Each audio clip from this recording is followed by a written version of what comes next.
ചൂണ്ടാൻ പോകണ്ടേ. അപ്പോൾ കണ്ണമ്മ എന്നോട് പറഞ്ഞു ഡ്രസ്സൊക്കെ മാറിക്കോ, അതേ നമുക്ക് മീൻ ചൂണ്ടാൻ പോവാ, നീ ഒറ്റയ്ക്കിരിക്കണ്ടെന്ന് പറഞ്ഞു. അപ്പോൾ അതേ അവൻ്റെ കൂടെ മീൻ ചൂണ്ടാൻ പോവുകയാണ്. അപ്പോൾ അവന് മീൻ തീറ്റയൊക്കെ ഞാൻ ഉണ്ടാക്കി കൊടുത്തേ, കൂടെ പോന്നു എന്ന് പറഞ്ഞതിൻ്റെ ഒരു സ്നേഹം. അപ്പോൾ എനിക്കൊരു ചൂണ്ടൽ ഉണ്ടാക്കി തന്നിട്ടുണ്ട് കേട്ടോ മീൻ ചൂണ്ടാൻ വേണ്ടിയിട്ട്. അപ്പോൾ എനിക്കാണെന്ന് വെച്ചാൽ മീൻ ചൂണ്ടാനൊന്നും അറിയില്ല, പക്ഷെ ചൂണ്ട അറിയണ പോലെയാണ് വലിയ ഞാൻ നടക്കുന്നത്.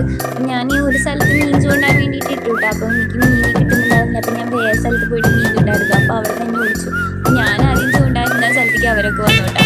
ഞാനാണെന്ന് വെച്ചാൽ ഈ മീൻ മൊത്തം തീറ്റിട്ട് കൊടുക്കലാണ്. ലാസ്റ്റ് ഞാൻ നിർത്തി മിണ്ടാണ്ട് അവർ ചൂണ്ടുന്നത് നോക്കിയിരുന്നു കേട്ടോ. എന്നിട്ട് ഞാൻ അവിടെ ഉണ്ടാകുന്ന മാങ്ങയൊക്കെ പുല്ലിട്ടൊക്കെ വേവിച്ച്.